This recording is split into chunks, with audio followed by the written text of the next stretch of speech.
graduation complete হৈ গ'ল এতিয়াও বৰ্তমান আমাৰ লক্ষ্য ঠিক হোৱা নাই বহুতে কয় যে গভৰ্ণমেণ্ট জব এপ্লাই কৰা বহুতে কয় কম্পিটিটিভ এক্সামৰ কাৰণে প্ৰিপাৰেশ্যন কৰা তো আজিৰ ভিডিঅ'টোত এইটো কথা পাতিম যে একচুৱেল আমাৰ ভিতৰৰ যিটো টেলেণ্ট আছে সেই টেলেণ্টটো আমি কেনেকৈ চিনি পাম মই সন্ধ্যা মায়ক 8th চিনিয়ৰ ছেকেণ্ডেৰী স্কুলৰ ডাইৰেক্টৰ আৰু লগতে ট্ৰেভেল ব্লগাৰ আৰু এই ট্ৰেভেলৰ মেইন এইমটো হৈছে যে free education quality education and enlighten the real knowledge ভিডিঅ'টো আৰম্ভ কৰোঁ আফটাৰ গ্ৰেজুৱেশ্যন আমাৰ ভিতৰত কি টেলেণ্ট আছে বা কি কোৱালিটি আমাৰ ভিতৰত আছে সেইটো আমি কেনেকৈ এতিয়া বিচাৰি পাম কেনেকৈ চিনি পাম নম্বৰ 1 আমি ঘৰত বহি থাকিব নালাগিব প্ৰথমে যিকোনো যেনেকুৱা ধৰণৰে কাম পাওঁ আমি নিজৰ কোৱালিফিকেশ্যনৰ হিচাপত আমি কাম কৰা ষ্টাৰ্ট কৰিব লাগে সেই কাম কৰা ষ্টাৰ্ট কৰোঁতে লাহে লাহে আমি গম পাই যাম যে একচুৱেল মোৰ টেলেণ্ট ক'ত আছে 2008 বেইজিং অলিম্পিকৰ গ'ল্ড মেডেলিষ্ট শ্বুটিং কৰি পাইছে অভিনৱ বিন্দ্ৰা আপোনালোকে গম পায়নে অভিনৱ বিন্দ্ৰাৰ ফাৰ্ষ্ট চইচ আছিল আৰ্চাৰী কৰা আৰ্চাৰীত বহুত তেওঁৰ চখ আছিলে কিন্তু লাহে গম পালে যে আৰ্চাৰীত মই ইমান এটা ভাল নহয় যিমান মোৰ শ্বুটিঙত ভাল আৰু লাহেকৈ তেওঁ আৰ্চাৰীৰ পৰা শিফ্ট কৰি শ্বুটিঙত আহিলে তাৰ পাছত ৰিজাল্ট আমাৰ ওচৰত যে গ'ল্ড মেডেলিষ্ট এতিয়া মই যেনেকৈ প্ৰথমে ভাবিছিলোঁ যে আই ৱান্ট টু বিকাম পলিটিচিয়ান মই পলিটিচিয়ান হ'ব বিচাৰিছিলোঁ কিন্তু লাহেকৈ মই গম পালোঁ যে মই একচুৱেল মই ছ'চাইটিৰ কাৰণে কাম কৰিব বিচাৰিছিলোঁ আৰু পলিটিচিয়ানে অকল ছ'চাইটিৰ কাৰণে কাম নকৰে এজন এডুপ্ৰেনাৰ বা এগৰাকী শিক্ষকেও ছ'চাইটিৰ কাৰণে বহুতখিনি কাম কৰিব পাৰি তো সেইকাৰণে 24 ইয়াৰ্ছত মই আল্টিমেট গম পালোঁ যে মই এজন ভাল বক্তা চ' সেইকাৰণে মই টিচিঙত যাব পাৰোঁ মই যিমান মই টিচিং 24 আৱাৰ্ছ যদি কয় মই 24 আৱাৰ্ছ টিচিং কৰাই থাকিব পাৰোঁ মোক আমনি নালাগে বৰ নালাগে ইভেন মোৰ ভিতৰত কিবা এনজাইটি আছে প্ৰব্লেম আছে মই কি কৰিব পাৰোঁ অভাৰকাম কৰিব পাৰোঁ যেতিয়া মই ল'ৰা ছোৱালীৰ লগত টাইম স্পেণ্ড কৰোঁ আৰু তাৰ লগতে মোৰ ট্ৰেভেলিং আপোনালোকক সকলোৱে ভিডিঅ' চিডিঅ'বিলাকো চাইছে তো ট্ৰেভেলিং কৰি ভাল পাওঁ আৰু ট্ৰেভেলিঙৰ পৰা য'ত ক'ৰবাত যোৱাৰ লগে লগে বিভিন্ন ধৰণৰ কালচাৰ আৰু তাৰ লগতে বিভিন্ন ধৰণৰ তেওঁলোকৰ বিলিভছ কেনেধৰণৰ এৰিয়াত তেওঁলোকে থাকে এইবিলাক লেংগুৱেজ এই গোটেইবিলাক জানি এটলিষ্ট মই ল'ৰা ছোৱালীবিলাকক সেই পাৰ্টিকুলাৰ জেগাৰখিনিৰ ডেছক্ৰিপশ্যন দিব পাৰোঁ যে কেনেকৈ ক'ত কি হৈ আছে so' that is the another thing তো তেনেকুৱা এই দুটা থিং লৈ আই এম ভেৰি পেচিনেট ঠিক তেনেধৰণে আপোনালোকেও কি কৰিব পাৰিব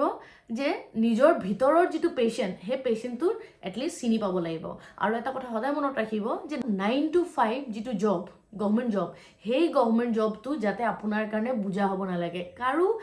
এনেকুৱা নহয় যে গভৰ্ণমেণ্ট জব কৰাৰ পাছত পইচা আহিলে আৰু আপুনি হেপী হৈ যাব এনেকুৱা কেতিয়াও নাভাবিব মই আগতো কৈছোঁ যে যিটো কাম কৰে সেই কামত কি থাকিব লাগিব মানে এটা পিচ শান্তি এটা অনুভৱ কৰিব লাগিব সেই কাম কৰা জেগাত আপোনাৰ ভাল লাগিব আৰু সেইটো কেতিয়া হ'ব যেতিয়া আপুনি ভাল পোৱা কামটো যেতিয়া আপুনি প্ৰফেশ্যন হিচাপে ল'ব মানে আপুনি ভাল পোৱা কামটোৱে যেতিয়া কৰি মানে ইকনমিকেলি আপুনি মানে সবল হ'ব আৰ্থিকভাৱে সবল হ'ব সেই কামটোৱে আপুনি কৰিব পাৰিব আৰু তাৰ কাৰণে কি কৰিব লাগিব বিভিন্ন ধৰণৰ কাম প্ৰথমে আমি কৰি চাব লাগিব ঘৰত বহি থাকিলে আমি কেতিয়াও গম নাপাওঁ এতিয়া ঘৰত থকাৰ লগে লগে যিহেতু মই যিমান দূৰ জানো গ্ৰেজুৱেশ্যন কমপ্লিট কৰালৈকে আমাৰ বিশেষকৈ এইম ক্লিয়াৰে নাথাকে লক্ষ্যই নাথাকে লক্ষ্য নাথাকে মানে সৰুৰ পৰা আমি গমেই নাপাওঁ যে আমাৰ কি ক'ব বিচাৰোঁ বহুতে ছিংগাৰ হ'ব বিচাৰে কিন্তু তেওঁৰ ওচৰত কি নাই মাত নাই তো ছিংগাৰ হ'বলৈ বিচাৰিলেতো নহ'ব সেই কোৱালিটিটোতো থাকিব লাগিব আৰু যিটো কোৱালিটিটো আছে সেইটো যদি কৰে তেতিয়াহ'লে ডেফিনেটলি ছাকচেছ হ'বই আৰু খুব বেছি 3 years যদি যিকোনো কামত আপোনাৰ ভাল লগা কামত যদি 3 years মিনিমাম 3 years যদি দিয়ে আৰু মেক্সিমাম ৰিজাল্টৰ কাৰণে 10 years যদি দিয়ে তেতিয়াহ'লে সেই ছাকচেছফুল হোৱাৰ আজিকালি 10 years নালাগে বাৰু 3 yearsত ছাকচেছফুল হোৱাৰ চান্সেছ বহুত আছে আমাৰ আজিকালি ল'ৰা ছোৱালীবোৰ দেখা যায় যে কণ্টেণ্ট ক্ৰিয়েটাৰ হ'ব বিচাৰে কোনোবাই ইউটিউবাৰ হ'ব বিচাৰে তো এনেকুৱা বহুত আছে আৰু এটা কথা ইয়াতো কৈছোঁ যে গভৰ্ণমেণ্ট জবো টান ঠিক তেনেধৰণে প্ৰাইভেটৰ যিকোনো প্ৰফেশ্যনো টান খালি এটাই কথা যদিহে সেইটো একেবাৰে মন আছে তেতিয়াহ'লে সেইটো টান নিচিনা নালাগিব ইজি লাগিব কাম নেই খেল লাগনে লাগেগা ঠিক তেনেধৰণে গভৰ্ণমেণ্ট জব এপ্লাই কৰোঁতে কিমান কষ্ট কৰোঁ বা IAS এছৰ কাৰণে বা আমাৰ ষ্টেট PCSৰ কাৰণে যিসকলে প্ৰিপেৰেশ্যন কৰি আছে বহুতে কেনেধৰণে প্ৰিপেৰেশ্যন কৰে যে কোনোবাই ক'লে যে তোৰ পাৰ্চেণ্টেজ 90 আহিছে 95 আহিছে বা ইঞ্জিনিয়াৰিং কৰোঁতেও ভাল পাৰ্চেণ্টেজ আহিছে বা মেডিকেলতো ভাল পাৰ্চেণ্টেজ আহিছে চ' ডেট তুমি IASৰ কাৰণে প্ৰিপেৰেশ্যন কৰিব পাৰা কিন্তু এটা কথা সদায় মনত ৰাখিবা যে কেতিয়াবা IAS ক্ৰেক কৰাৰ পাছতো বহুতে নিজৰ জব ছেটিছফেকশ্যন নাথাকে কিয় নাথাকে কাৰণ তেওঁলোকৰ ভিতৰত থাকে বেলেগ এটা কোৱালিটি আৰু মই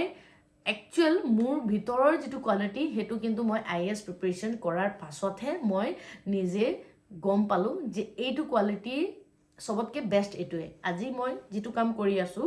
তাত মই কাৰোৰ পৰা ছুটি লোৱাৰ প্ৰয়োজন নাই মোৰ সময়ত মই মোৰ চিলেবাছ কমপ্লিট কৰোঁ আৰু যিখিনি কৰিবলগীয়া আছে সেইখিনি কমপ্লিট কৰি মই ব্ৰেক ল'ব পাৰোঁ কোনো ধৰণৰ প্ৰব্লেম নাই আৰু ঠিক তেনেধৰণে মই যিটো কাম কৰিছোঁ তাত এবাউট 250ৰ ওপৰত এতিয়ালৈকে আমি সংস্থাপন দিছোঁ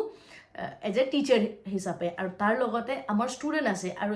যিখিনি ল'ৰা ছোৱালী আছে সেই ল'ৰা ছোৱালীবিলাকক মিনিমাম ফিজ আজিকালি যিমান ফিজ লয় তাৰ একেবাৰে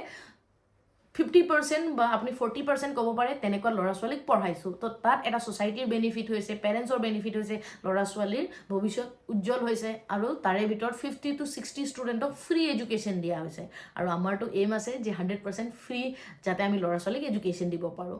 তো এইখিনিত আমাৰ যথেষ্টখিনি কি হৈছে বেনিফিট হৈছে ছ'চাইটিৰো এতিয়া মই যদি গভৰ্ণমেণ্ট জব কৰাহেঁতেন আজি এইখিনি মই কেতিয়াও দিব নোৱাৰোঁ মই মোৰ নিজৰ বেনিফিট হ'লহেঁতেন কিন্তু বাকী কাৰো বেনিফিট নহ'লহেঁতেন সেইকাৰণে ভাল গভৰ্ণমেণ্ট জব ভাল কিন্তু বেষ্ট নহয় আৰু যদি আজি আপুনি কিবা এটা নিজৰ ষ্টাৰ্টআপ কৰে তেতিয়াহ'লে সেইটো লাইফ টাইমৰ কাৰণে থাকি যাব কাইলৈ যদি ল'ৰা ছোৱালী আপোনাৰ ভৱিষ্যতে সেইটোতো হ'বই ল'ৰা ছোৱালী প্লেনিং কৰিলে এই ল'ৰা ছোৱালীয়েও আপোনাৰ ব্যৱসায়টো বা ষ্টাৰ্টআপটো কি কৰিব পাৰিব আগবঢ়াই লৈ যাব পাৰিব মানে জিৰ'ৰ পৰা তাক ষ্টাৰ্ট কৰাৰ প্ৰয়োজন নাই কিন্তু যিসকলে চৰকাৰী চাকৰি কৰিব আফটাৰ 60-62 ইয়াৰ্ছৰ পাছত কি হ'ব ৰিটায়াৰমেণ্ট হ'ব তাৰ পাছত আকৌ আপোনাৰ ল'ৰাই জিৰ'ৰ পৰা ষ্টাৰ্ট কৰিব লাগিব আৰু আপুনি চাকৰি নাপাওঁতে যিটো চিন্তা আপোনাৰ আছিলে সেই ছেম চিন্তা আপোনাৰ ৰিটায়াৰমেণ্টৰ পাছত আকৌ ছেম চিন্তা আহিব মোৰ ল'ৰাই চাকৰি পোৱা নাই কি কৰিব কিন্তু আপুনিও সেই যদি ষ্টাৰ্টআপটো কৰাহেঁতেন আপুনি য'ত এৰিব জিৰ'ৰ পৰা ষ্টাৰ্ট আপুনি কৰিছে আপুনি য'ত এৰিব তাৰ পৰা আপোনাৰ ল'ৰাই আপোনাক কি কৰিব হেল্প কৰি তাৰ পৰাহে গ্ৰ' কৰি লৈ যাব চ' ডেট ইজ ৱাই মানে গভৰ্ণমেণ্ট জব মানে ভাল কিন্তু বেষ্ট নহয় চ' সেইকাৰণে গোটেই জীৱনটো গভৰ্ণমেণ্ট জব কৰি থাকিব নালাগে নিজৰ টেলেণ্ট চাই আমি কোনোবা ধৰণৰ ষ্টাৰ্টআপ কৰিব পাৰে